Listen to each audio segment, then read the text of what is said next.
دیکھتا ہے۔ اے ایمان والو، انہیں اپنا دوست نہ بناؤ، اس لیے کہ یہودی اور عیسائی آپس میں ایک دوسرے کے دوست ہیں، اتنا بھی کافی تھا۔ لیکن اللہ تبارک و تعالی نے معیار ہی بدل دیا اور اتنا بڑا حکم ارشاد فرمایا۔ اس آیہ مقدسہ نے ہر چیز کو اپنے دامن میں سمیٹ کے رکھ دیا۔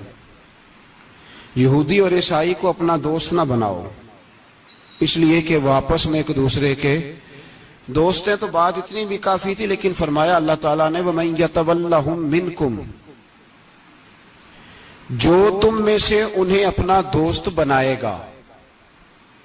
تمہیں منع کر دیا ہے، ہم نے روک دیا ہے کہ دوست بنانا، اور اگر وَمَن يَتَوَلَّهُم مِّنكُمْ، جو تم میں سے، وَمَن يَتَوَلَّهُم مِّنكُمْ، جو بھی تم میں سے انہیں اپنا دوست بنائے گا فَإِنَّهُ مِنْهُمْ، تو وہ انہی میں سے ہے۔ تمہیں بتا دیا ہے کہ دوست یہودی اور عیسائی کو کبھی دوست بنانا، اور اگر بناؤ گے تو پھر تم، اور پھر جو قرآن مجید نے بات اس آیہ مقدسہ کو جو ختم فرمایا تو فرمایا ان اللہ لا یہدی القوم الظالمین، بے شک اللہ ظالموں کی قوم کو ہدایت نہیں دیتا۔ ظلم کرنے والوں کے نصیب میں ہدایت نہیں ہوتی، وہ ظلم کرتے رہتے ہیں اور انہیں سمجھایا جائے تو مانتے بھی نہیں، اس لیے کہ ہدایت ان کا نصیب نہیں ہوتی۔ میرے بھائی، دنیا میں بد نصیب ہے وہ شخص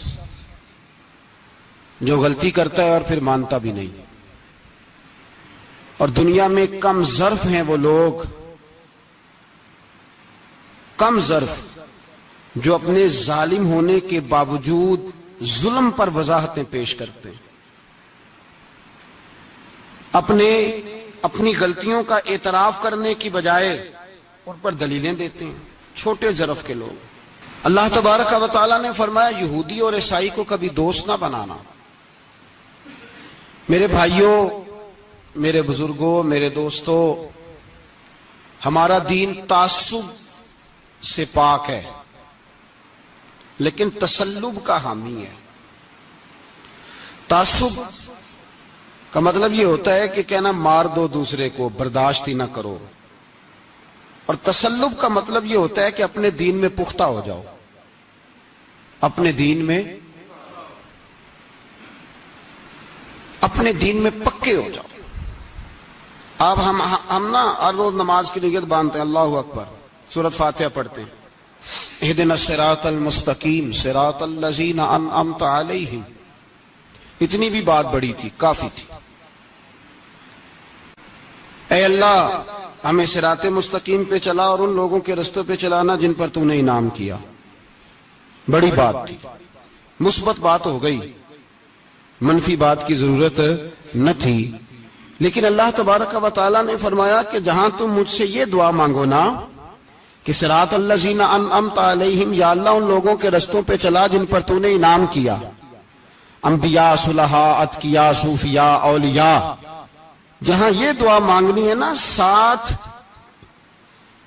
ایک اور بات بھی تم نے کرنی ہے، وہ کیا ہے؟ غیر المغضوب علیہم ولا الضالین، اے اللہ ان سے ہمیں بچا جن پر تیرا غضب ہوا، ان کے رستے پہ نہ چلانا جن پہ تیرا غضب ہوا اور جو گمراہ ہو گئے۔ اب دو باتیں سمجھ میں آئیں کہ مومن کو اپنے عقیدے سے پیار کرنا ہے اور کافر کے عقیدے سے اظہار بیزاری کرنا ہے، ان کے نظریے سے، ان کے عقیدے سے نفرت کرنی ہے۔ کافر کے عقیدے اور نظریے سے، اس کا کیا مطلب ہے؟ تسلب کا مطلب ہوتا ہے اپنے دین میں پکا ہونا۔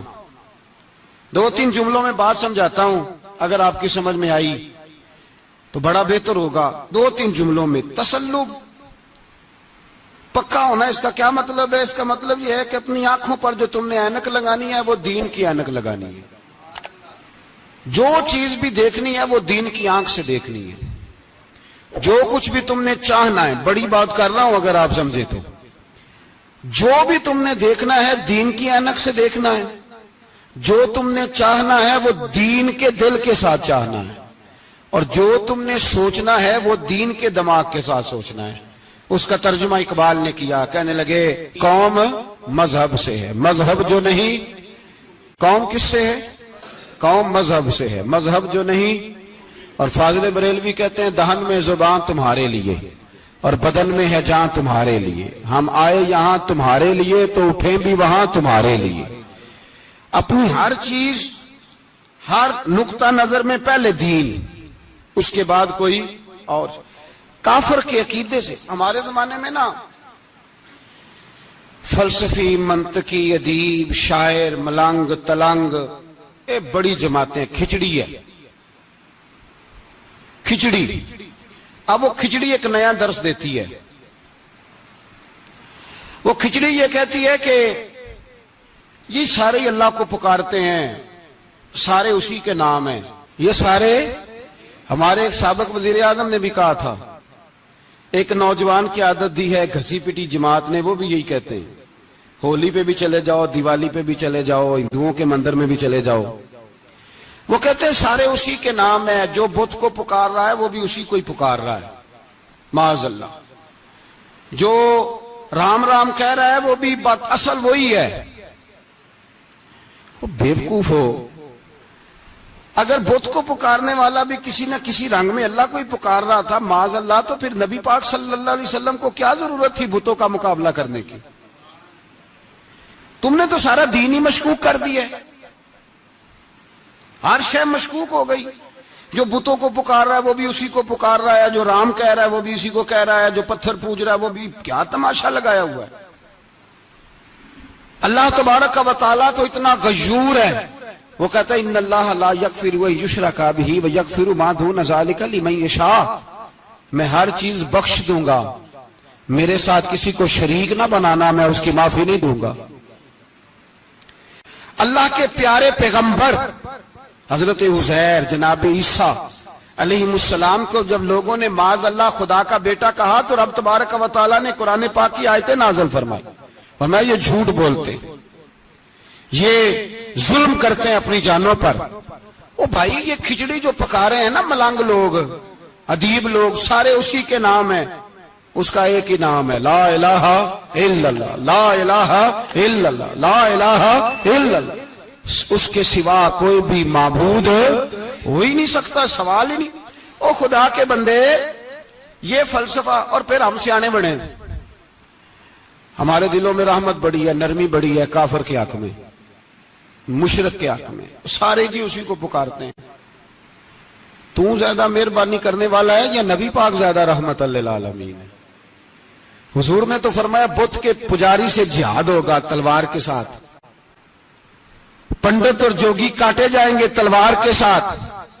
جو اللہ تبارک و تعالیٰ کی توحید میں کسی کو شریک کرے گا, مسلمان اس کے خلاف اٹھیں گے. تو کہہ رہا سارے یہ ایک ہیں.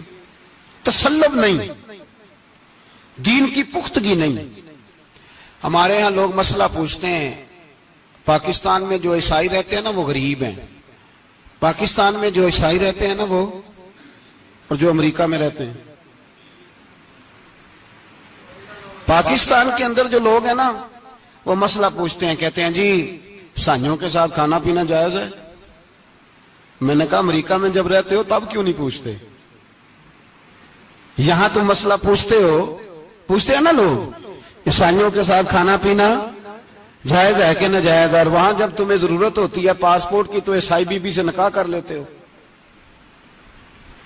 اور پوچھو نا اپنے ملک کے سیاستدانوں سے, پوچھو ان سے کہ تمہارے بچے جو جا کے وہاں روٹیاں کھاتے ہیں تو کون سے ہوٹل ہیں جہاں بالکل جائز تمہارے لیے علیحدہ سے پکتا ہے؟ وہ جو تم نے وہاں رشتہ داریاں کی ہوئی ہیں, تمہارے بچے وہاں رہ رہے ہیں تو وہاں مسئلے نہیں یاد. اگر ایک غریب نالی صاف کرنے والا عیسائی آئے تو اس کے بارے میں فتویٰ ہے کہ اس کے ساتھ روٹی نہیں کھانی, اور ٹرمپ آ جائے تو پھر کوئی مولوی مسئلہ نہیں پوچھتا کہ اس کے ساتھ کھانا جائز ہے کہ ناجائز ہے. ہمارا وہ جو کفر کے معاملے میں اظہار بیزاری تھا, نفرت کافر کے عقیدے سے, ہم کبھی نہیں کہتے کہ عیسائیوں کے مندروں کو آگ لگا دو. کبھی جلوس لے کے گئے ہیں کہ مندر گرانا ہے؟ بولے, ان کا گرجا کبھی گرایا ہے؟ ہندو کا مندر مرزئی کی عبادت گاہ اقلیت قرار دے دیا، ٹھیک ہے، جہاں عیسائی علیحدہ سے اپنا کام کر رہے ہیں تم بھی کرو، لیکن ہم ان کے عقیدے کے کبھی بھی حامی نہیں ہو سکتے۔ اگر کہیں کہ عیسائی بھی صحیح کہہ رہا ہے، حضرت مریم کو اللہ کی بیوی کہہ رہا ہے، جناب عیسیٰ کو اللہ کا بیٹا کہہ رہا ہے، اور تو کوئی سارے اسی کے نام ہیں، تو یہ بات تیری درست، اس لیے کہ ہم تو روز کہتے ہیں قل هو اللہ احد اللہ الصمد لم یلد ولم یولد، نہ کسی کا باپ ہے نہ کسی کا بیٹا ہے، ولم یکن لہ کفوا احد، اس کا تو کوئی ہمساری نہیں، اس جیسا دوسرا کوئی ہے ہی نہیں۔ تو بھائی جس عقیدے کا تو اعلان کر رہا ہے، جو آدمی تیرے عقیدے کے خلاف چل رہا ہے، اس کو تو نے صحیح کیسے کہہ دیا؟ یہ کیسے ہو؟ تو میرے بھائی اسلام یہ کہتا ہے کہ اساس، بنیاد، نظریہ، تو اپنے نظریے پہ ناز کرے گا، دوسرے کے نظریے سے اظہار بیزاری کرے گا۔ اور بھائی جاگو اور بس کر دو، جاگ جاؤ۔ اساس، بنیاد، نظریہ اصل ہے، اور اصل پر سمجھوتا ہو سکتا؟ ہو ہی نہیں سکتا۔ بخاری شریف میں ایک حدیث ہے، بات مضبوط کرنے کے لیے عرض کرتا ہوں۔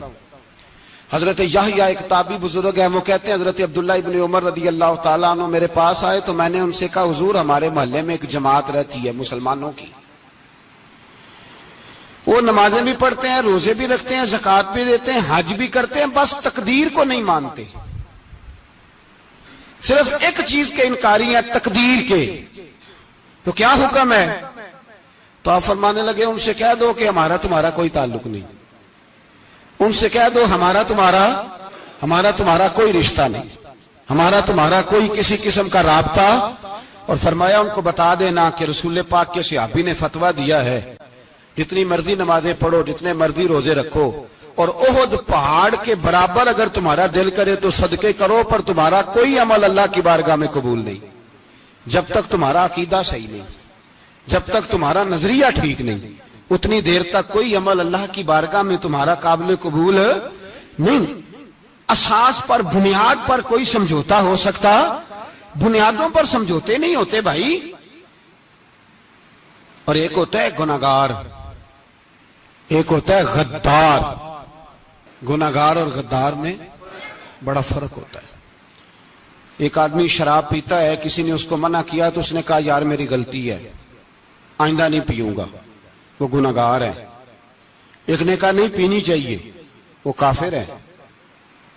ایک نماز نہیں پڑھتا، اس کو کہا پڑھ، بہانے لگاتا ہے، کپڑے نہیں صحیح، رمضان سے شروع کروں گا، کوشش ہے بس، وہ گناہگار ہے۔ ایک کہتا ہے نماز پڑھنی نہیں چاہیے، وہ کافر ہے۔ ایک کے جیب میں پیسے تھے، حج کرنے نہیں گیا، بہت بڑا گناہ کیا۔ ایک کہتا ہے حج کرنا ہی نہیں چاہیے، وہ کافر ہو گیا۔ او بھائی گناہگار اور ہوتا ہے، غدار، دونوں میں فرق ہے۔ اب تو غداریاں ہو رہی ہیں، سرے عام حملے ہو رہے ہیں، حکومتوں پر پریشر ہے۔ یورپ ایک منٹ سے پہلے مرزئی کو ویزا دیتا ہے، قادیانی کو ویزا دیتا ہے۔ یہ سپر کافر ہے قادیانی اور مرزئی، اور بڑی ذمہ داری سے کہہ رہا ہوں، یہ کل بھی کافر تھے، آج بھی، کل بھی کافر تھے اور آج بھی، اور قیامت تک۔ اور اگلی بات سن لو، من شکا فی کفر ہی فقد کفر، جو ان کے کفر میں شک کرے وہ بھی کافر ہے۔ سن لو، یہ فتویٰ دے دینا بے شک جس کو مرضی۔ من شکا فی کفر ہی فقد کفر، جس بندے نے مرزئی کے، قادیانی کے کافر ہونے میں شک کیا، وہ بندہ بھی پکا کافر ہے، پیٹا کافر ہے، جس نے ان کے کافر ہونے میں۔ تو جڑے آکر سانو پتہ ہی نہیں لگا اسی کی کر بیٹھے، ان کے لیے کوئی قانون نہیں۔ وہ جس نے کہا ہے نا مرزئی اس کا قانون بدلنا ہے، اس کو ایک پرچی تیری میری بھی شامل ہے۔ ایسے ہی نہ کہنا کہ وہ بڑے بے ایمان نکلے، کافر نکلے، تو نے بھی ٹھپا لگایا ہے، تو ساتھ ہے، تو شامل ہے۔ جب قومی اسمبلی میں یہ قرارداد پیش ہو رہی تھی تو ان کو ووٹ دینے والے ان کے گناہ میں شریک تھے، مجرم تھے، ساتھ شامل تھے، ان کو معافی نہیں ملے گی، ان کو لمبی توبہ کرنی پڑے گی اللہ کی بارگاہ میں، انہیں آنسو بہانے پڑیں گے ان کو ٹھپے لگانے کی وجہ سے۔ بچ نہ جایا کرو کہ حکمران برے ہیں تو ہم بڑے نیک پرہیزگار ہیں. چھپے لگانے والے ساتھ شریک ہے جرم. کہتے پتہ ہی نہیں چلا. کیسے پتہ نہیں چلا؟ کیسے پتہ نہیں چلا؟ یہ تو جو مدہوش ہوتے ہیں انہیں پتہ چل جاتا ہے یہ نبی پاک کی عزت کی بات ہو رہی ہے. بندہ مدہوش ہو نا، مدہوش بے ہوش ہو مسلمان، رسول اللہ کی بات ہو تو اس کی بھی آنکھیں کھل جایا کرتی ہیں. اور تم جاگتے پڑھے لکھے اسمبلیوں میں بیٹھے مالدار، تم پتہ ہی نہیں چلا قانون بدل گیا، خبر ہی نہیں ہوئی. یہ دھوکہ کسی اور کو دینا. ہم تمہارے ان دھوکوں میں آنے والے کہ کسی اور کو سنانا کہانیاں. ہمیں نہیں سمجھ آتی تمہاری کہانیاں. کہتے غلطی ہو گئی، بھول گئے. اور وزیر اعلیٰ صاحب کہتے ہیں اس کو نکال دینا چاہیے. کس نے نکالنا ہے نا تماشا. کہتے اس کو نکال دینا چاہیے جس نے اس قانون میں. تو کس نے نکالنا ہے؟ حکومت تو آپ کی ہے، تو کون نکالے گا؟ شرم کرو، مر جاؤ ڈوب کے. یہ تمہارا طریقہ ہے؟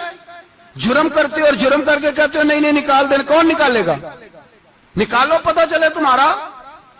امیر ملت پیر جماعت علی شاہ صاحب محدث علی پوری رحمت اللہ علیہ، پیر صاحب فرماتے ہیں جب پاکستان بن رہا تھا تو ہم نبی پاک صلی اللہ علیہ وسلم کی عظمتیں بیان کیا کرتے تھے. ہم کہتے تھے لوگوں پاکستان بنے گا تو اس میں نبی پاک کا نظام آئے گا، غریب امیر کا فرق مٹ جائے گا، اس میں کوئی برادری نہیں ہوگی، ایک برادری ہوگی جس کا نام مسلمان ہوگا. اس میں چھوٹا بڑا امیر غریب ایک ہی صف میں کھڑے ہو گئے، محمود و ایاز، نہ کوئی بندہ رہا نہ کوئی بندہ نواز. یہ پاکستان ہوگا. اور کہتے ہیں ہندو پنڈت تقریریں کرتے تھے وہاں نبی پاک کا نظام نافذ ہوگا، معاذ اللہ ہاتھ کٹیں گے، گردنیں کٹیں گی، بڑا وہ معاذ اللہ مخالفت کرتے تھے. وہ کیا پتا تھا کہ بعد میں یہاں بھی سارے وہی تماشے ہوں گے جو وہ کہہ رہے ہیں. تو پیر صاحب کہتے ہیں کہ جگہ ہندوؤں کا جلسہ تھا، ہندوؤں کا پنڈت تقریر کر رہا تھا، وہاں سارے ہندو بیٹھے تھے. تو اس پنڈت نے نا تقریر کرتے کرتے نبی پاک کی شان میں کوئی بے ادبی کر دی معاذ اللہ. چونکہ سارے ہندو تھے، کوئی مسلمان نہیں تھا. ایک ملنگ بیٹھا تھا دور، اس نے دوری ڈنڈا پکڑا ہوا تھا اور کوئی اپنی موج کا کام کر رہا تھا. آپ کو پتا ہے ان کے پاس جو ڈنڈا ہوتا ہے بڑا رنگین ہوتا ہے، کوئی اسپیشل بنایا ہوتا ہے انہوں نے. تو بیٹھا تھا ملنگ. میں نے کہا بے ہوش بھی ہو نا، جو بے ہوش ہو مسلمان، رسول اللہ کا نام آئے تو اس کی بھی آنکھیں کھول جایا کرتی ہے. تیری بند کی باندھی رہ گئی ہے، کیسے ہو گیا؟ ہاتھ میں ڈنڈا تھا اور وہ اپنے کام لگا ہوا تھا. جب اس کے کانوں میں سپیکر کی آواز آئی نا کہ نبی پاک کے بارے میں بات کی ہے، تو ڈنڈا اٹھایا، پیچھے سے اسٹیج پہ چڑھ گیا. اور ہندوؤں نے سمجھا ملنگ آدمی ہے، اس نے کیا کرنا ہے. آیا پنڈت کے پاس اور وہ کہتا ہے میں نے 3 ڈنڈے اتنی زور سے مارے کہ چوتھے کی ضرورت ہی نہ پڑی. اتنی زور سے 3 ڈنڈے سر پہ مارے کہ چوتھے کی ضرورت ہے اس کی پھر آواز ہی نکلی. مر گیا وہ. مجھے پکڑا جیل میں پھینک دیا. امیر ملت پیر جماعت علی شاہ صاحب کہتے ہیں میں امرتسر کی جیل میں ملنے گیا اور میں نے اس کے سامنے کھڑے ہو کے کہا، میں نے کہا بیلیا، نہ تو نماز پڑھے، نہ تو روزہ رکھے، نہ تو مسجد آئے، نہ تو کوئی اور کام کرے، اور اتنا بڑا تو نے کام کیا، گستاخ مار دیا. تو پیر صاحب کہتے ہیں وہ ملنگ اپنے پیروں پہ اٹھ کے کھڑا ہو گیا اور اس کی آنکھوں میں آنسو تھے اور میری طرف دیکھ کے کہنے لگا پیر جی میں نے لمیاں گلاں تے نہیں آندیاں، میں ان پڑھا چوکھا تے نے مینوں پتا گناہگار ہاں، بڑا گناہگار ہاں، بڑا گناہگار ہاں، بڑا گناہگار، بڑا گناہگار ہاں، پر قسم اللہ دی عزت دی میں گناہگار ہاں پر اپنے نبی دا غدار نہیں، گناہگار ہاں پر رسول اللہ دا غدار. کوئی بات نہیں، اگر کوتاہیاں کرتا ہوں تو اب یہ تو نہیں نہ ہو سکتا کہ اونچی اور سچی سرکار کی کو میرے سامنے بے ادبی کر کے چلا جائے. یہ تینوں پتہ ہی نہیں لگا، تو کہتا خبر ہی نہیں ہوئی، کب ہو گیا پتہ ہی نہیں تھا. وضاحتیں دیتا پھرتا ہے. اور کچھ مولوی ملا جو دھبا ہے دین کے نام پہ وہ وضاحتیں دیتے پھرتے ہیں، کہتے ہیں مناظرے کر لو، شرم کرو. دین کے نام پر ووٹ مانگ کے اسمبلیوں میں جاتے ہو اور وہاں جا کے ان بھائی مانوں کی گودوں میں بیٹھ جاتے ہو، تمہیں حیا نہیں آتی. اور نبی پاک کی بات آئے تو پھر بھی تمہاری غیرت جوش نہیں مارتی، پھر بھی دلیلیں دیتے پھرتے ہو. میرے رسول پاک علیہ الصلوۃ والسلام کے غلاموں یاد رکھو، دین میں تسلط پیدا کرو، مضبوطی. کل لوگ مسئلے پوچھا کرتے تھے کہ صحابی کا اہل بیت کا بے ادب ہے تو اس کے جنازے پہ جائیں کہ نہ جائیں. اب نہیں لوگ پوچھتے، اب ہمارے دلوں میں فتوے زیادہ آ گئے ہیں، مرضی کرتے پھرتے ہیں. ہمارا بچہ کسی بد مذہب کی مسجد میں جاتا ہے ہم کہتے ہیں نہیں نہیں ویسے ہی جاتا ہے. تجھ سے پوچھا جائے گا. اس دن پتا چلے گا. جس دن تم مرے گا تو تیرے لیے دعا بھی نہیں کرے گا, تیری قبر پہ بھی نہیں جائے گا. تجھے پتا چلے گا اس دن کہ ویسے ہی جاتا ہے کہ ایسے جاتا ہے. کوئی پابندی نہیں, کوئی تسلط بھی نہیں, عقیدے میں ایمان میں کوئی پختگی نہیں. ہمیں خیال ہی نہیں کہ کدھر جا رہی ہیں اولادیں, سوچتے ہی نہیں ہم. خیال ہونا چاہیے, سمجھ ہونی چاہیے. میرے رسول پاک علیہ الصلوۃ والسلام کے صحابہ میں تسلط تھا, تسلط. سگی اماں بھی اگر بے ایمان ہوتی تھی تو صحابہ قریب نہیں آنے دیتے تھے. حضرت اسماء بنت ابی بکر صدیق, ان کی ماں مشرکہ تھی. جناب صدیق اکبر کی ایک زوجہ حضرت ابو بکر نے طلاق دے دی. کچھ عرصے کے بعد وہ اپنی بیٹی کو ملنے آئی, ماں بیٹی سے ملنے آئی تو حضرت اسماء بنت ابو بکر کو پیغام بھیجا, کہا بیٹے میں تجھے ملنا چاہتی ہوں. تو کہا اماں ذرا ٹھہر جا, پہلے میں اپنے نبی سے پوچھ لوں. پہلے اپنے, ماں بعد میں ہے, نبی پہلے ہیں. پہلے حضرت اسماء حضور کی بارگاہ میں گئی, یا رسول اللہ میری اماں ملنا چاہتی ہے, اور مشرکہ ہے. حکم کیا ہے؟ فرمایا تو ماں کی حیثیت سے مل سکتی ہے. انہوں نے تو سگے ماں باپ سے ناطے توڑ لیے, سگے رشتہ داروں سے, اور تو ان سے دوستیاں ختم نہیں کر سکتا, تیرا تعلق بھی نہیں. نہیں, سارے اسی کو پکارتے ہیں, سارے ایک ہی ہیں. یہ تماشے کسی اور کو دکھانا, یہاں رسول اللہ کے غلام بستے ہیں. ہمارا عقیدہ بڑا پختہ ہے, بڑا پختہ, بڑے پختہ نظریات کے لوگ اللہ نے اس دھرتی کو عطا فرمائے. اس زمین نے بڑے کامل مومن پیدا کیے. بھائی یاد رکھو, رسول پاک علیہ الصلوۃ والسلام کے غلاموں میں اپنے دین کے لیے تسلط تھا, پختگی تھی, کفر سے بیزار رہتے تھے.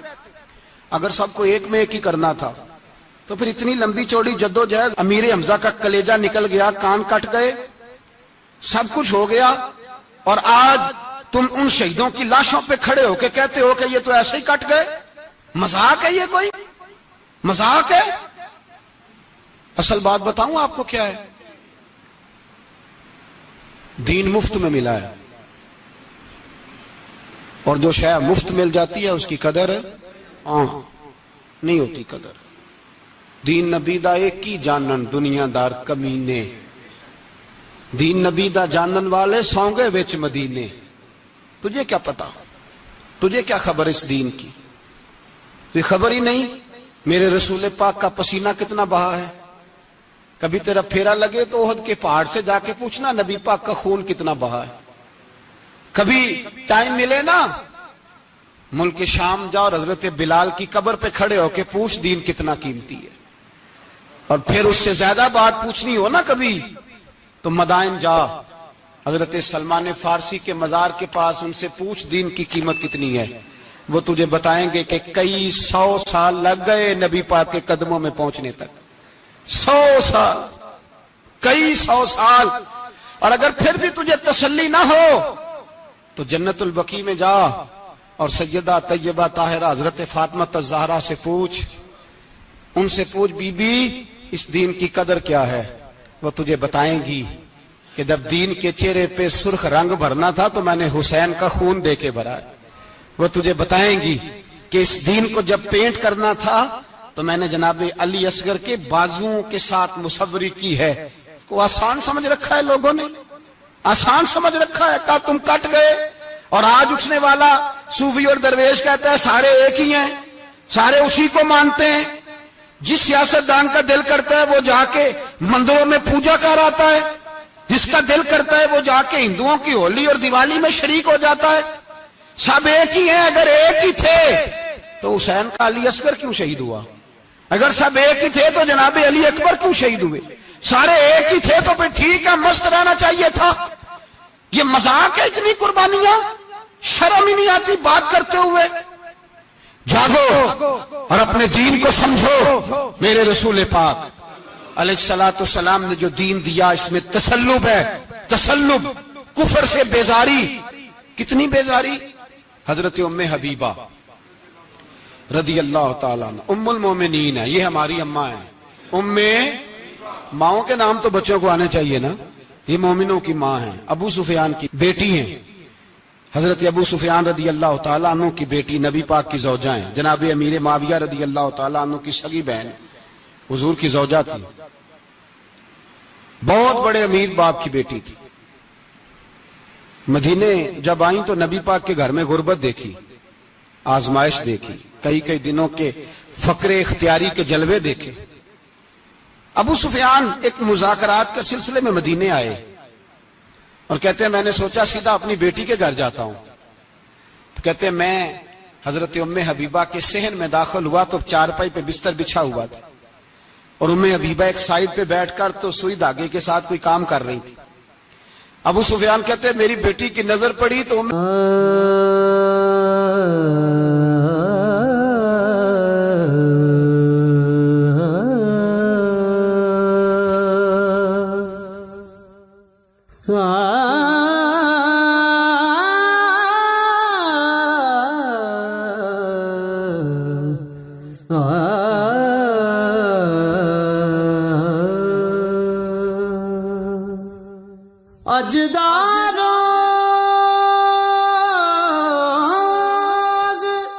حبیبہ جلدی سے اٹھی، اٹھ کے بستر جو چارپائی پہ بچھا ہوا تھا وہ بستر اٹھایا، لپیٹا، اندر لے گئی۔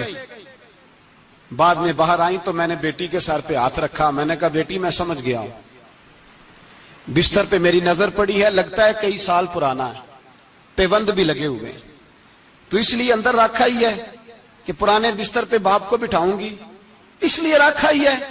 تو بیٹی امیر گھر سے آئے تو غریب گھر میں اس کی شکایتیں ختم نہیں ہوتی، پر دین کے ساتھ تسلط ام المومنین کا، پختگی اور کفر سے بیزاری، کہنے لگی ابا جی ابھی آپ کافر ہیں نا، تو آپ کی سوچ ابھی بدلی نہیں، میں اس لیے نہیں بستر اندر رکھ کے آئی کہ آپ کے قابل نہیں تھا، میں تو اس لیے رکھا ہوں کہ وہ میرے نبی کا پاک بستر ہے اور آپ ناپاک ہیں، وہ پاک بستر ہے۔ انما المشرکون نجس، مشرک ناپاک ہوتا ہے، باپ ہونا علیحدہ بات ہے، لیکن میرے دل میں باپ کی قدر بعد میں ہے میرے دل میں، اور رسول اللہ کے بستر کی قدر پہلے ہے، رسول اللہ کی نہیں، رسول اللہ کے بستر کی قدر ہے کہ باپ بیٹھ نہ جائے۔ اتنی نفرت مشرک سے، اتنا اظہار، وہ باپ بھی ہو تو اتنی نفرت، لوگوں نے پیچے ڈالے ہوئے ہیں پیار کے، محبت کی پینگیں چڑھا رہے ہیں، اور سارے یہ کہیں گے سب صحیح ہے،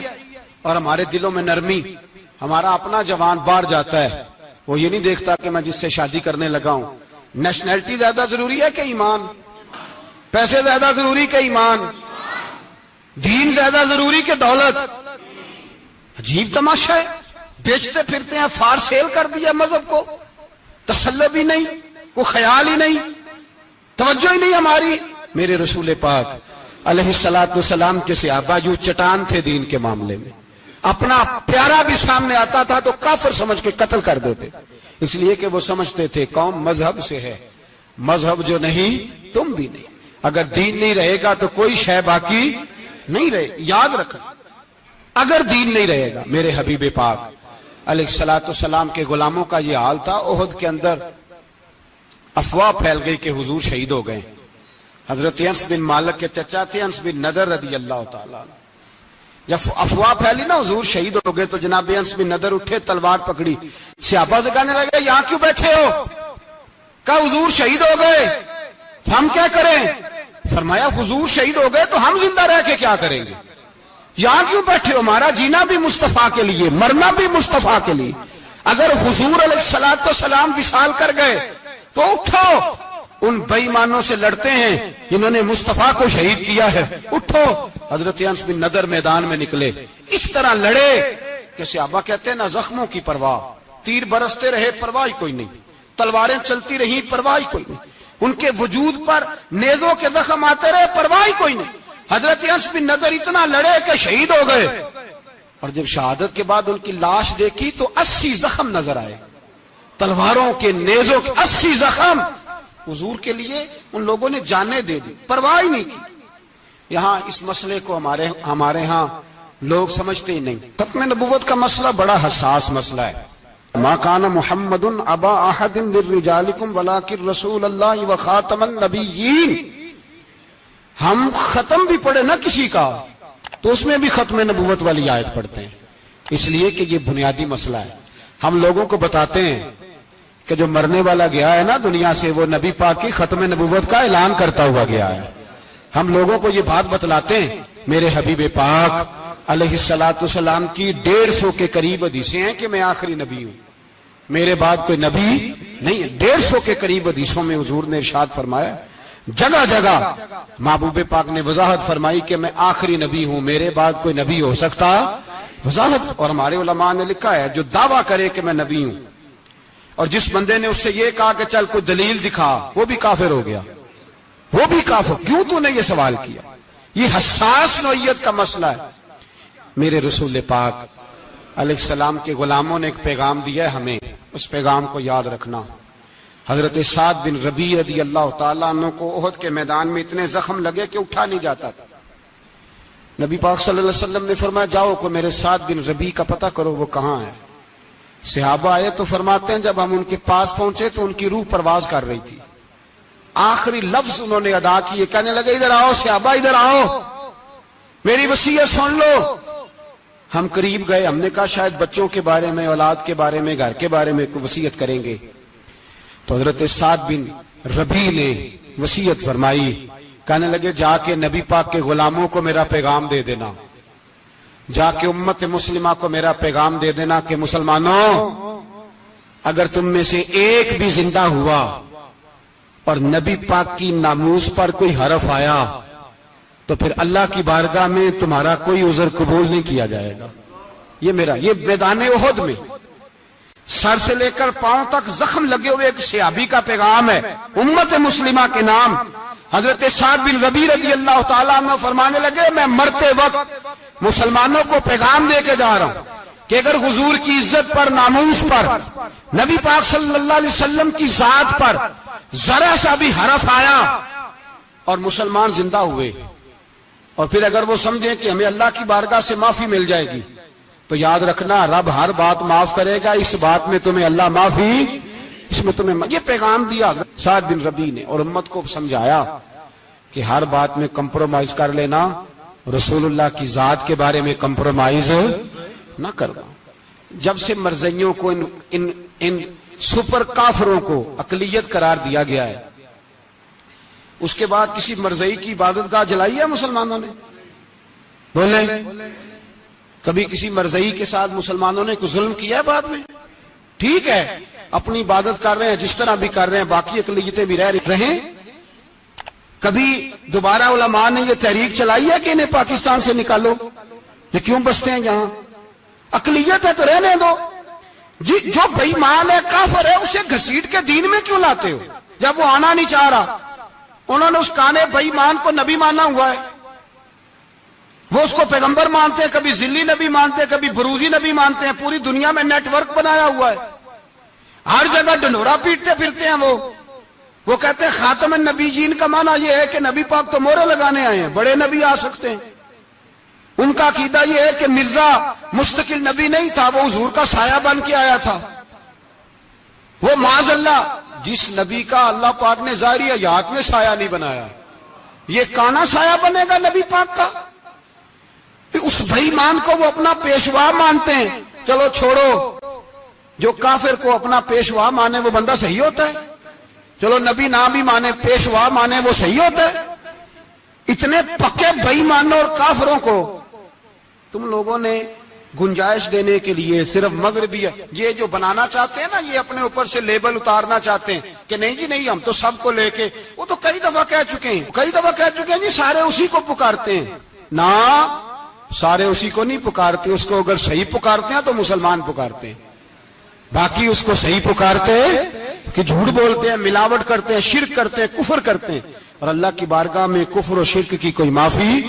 یہ دنیا کو بتانا چاہتے ہیں نہیں جی نہیں ہم بڑے نرم ہیں، ہم بڑے ایسے ہیں، ہم کوئی نرم نہیں، کوئی نرم نہیں، ہم نرم ہیں رحماء بینہم۔ لیکن اگر عقیدوں کو چھیڑو گے، رسول اللہ کی عزت اور ناموس اور ختم نبوت کو چھیڑو گے تو اقبال کہتے ہیں ہم بڑے نرم ہیں، اتنے نرم ہیں جیسے ریشم ہوتا ہے، وہ ہلکا ہے یاراں تو بریشم کی طرح نرم، اور رزم حق و باطل ہو تو فولاد ہے مومن۔ پھر ہم نرم نہیں، پھر ہمارے اندر بڑی سختی ہے، بڑی سختی۔ حضرت ابو بکر صدیق سب سے زیادہ نرم تھے، پر ختم نبوت کا معاملہ آیا تو سب سے زیادہ سخت حضرت ابو بکر صدیق ثابت ہوئے، سب سے زیادہ۔ ہم بڑے سخت ہیں، بڑے سخت۔ چیک نہ کیا کرو مسلمانوں کے ایمان کو، ٹٹولا نہ کرو. میری آپ سے بھی اپیل ہے کہ ایسے ہی کو بندہ اگر آپ کے گھر آ جائے نا اور آ کے کہے میں فلاں صاحب ہوں، تو روب میں نہ آیا کرو. اس سے پہلے پوچھا کرو یوں تو سید بھی ہو، مرزا بھی ہو، افغان بھی ہو، تم سبھی کچھ ہو، بتاؤ کہ مسلمان بھی ہو. بس کر دیں، اب بس کر دیں.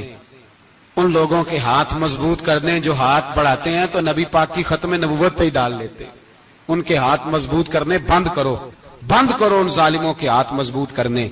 حضور آخری نبی ہیں. بولیے نبی پاک، سارے بولیے حضور. حضور کے بعد جو کسی اور کو نبی مانے وہ کل بھی کافر تھا، آج بھی قیامت تک وہ. جو اس کے کفر میں شک کرے وہ بھی، جو مرزائی قادیانی کے کفر میں شک کرے وہ بھی کافر ہے. مر جائے تو مسلمانوں کے اس قبرستان میں اس کا دفن ہونا جائز ہے. مسلمان کا اس کے لیے تعزیت کرنا جائز ہے. مسلمان کا اس کے حق میں نرمی پیدا کرنا جائز ہے. نہیں، مسلمان کا اس شخص کے بارے میں کسی قسم کی گنجائش دینا جائز ہے. کل بھی کافر تھے، آج بھی کافر ہیں، قیامت تک کافر رہیں گے. مسلمان وہ رہے گا جو کہے گا کہ نبی کی ہر شان کو ہم مانتے ہیں. حضور خاتم النبیین ہے، زبان سے اقرار کرتے ہیں اور دل سے اس پر ایمان لاتے ہیں، وہ بندہ مسلمان رہے گا. ہم حکومتوں کو سمجھاتے ہیں اپنی قبریں خراب نہ کرو، اپنی آخرت تباہ نہ کرو. نہ بات تھوڑا سا وقت ہے، تمہارے باپ دادا مر گئے، ان کا نام بھی کوئی نہیں لیتا، تم بھی دنیا سے جاؤ گے. خدا را ہم تمہیں سمجھاتے ہیں، ہم درد مندانہ اپیل کرتے ہیں، اپنی آخرت بچاؤ. یہ اسمبلیاں چند روزہ، یہ حکومتیں چند روزہ. ادھر جا کے دیکھ لو شدرے میں وقت کا بادشاہ لیٹا ہے لیکن کوئی نہیں جاتا. بادشاہ تھا، اٹھتا تھا تو دنیا اٹھتی تھی، بیٹھتا تھا تو دنیا بیٹھ جاتی تھی. آج ہمارے بہت سارے نوجوانوں کو پتہ نہیں کہ اس کسی بادشاہ کی قبر بھی ہے. بہت بڑا مقبرہ بنا، بڑی سیرگاہ بنی ہے، پر کوئی جاتا نہیں. چند قدم راوی کراس کر کے دیکھ لو، داتا علی اجمیری لیٹے ہوئے. ایک دن کے لیے بھی چھوٹی سی اسمبلی کے ممبر بھی نہیں بنے. میراں نہ امیراں دے دیوے بلدے نہیں صدا فقیراں دے. نہ وہ والی حکومت کرو جس کے بعد تمہاری فاتحہ بھی کوئی نہ پڑے.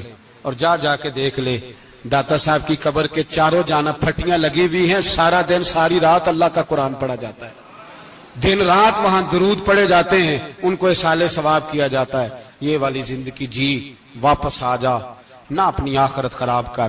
بچ جا، وقت کی حکمران لوٹ آ، رسول اللہ کے قدموں میں بیٹھو، اعلان کرو، بغاوت کرو نبی پاک کے دشمنوں کے خلاف، اور حضور کے سچے غلام بن کے جیو. اگر سچے غلام بنو گے تو حضرت عمر بن عبدالعزیز کی طرح تمہارے تذکرے ممبروں پہ رہیں گے.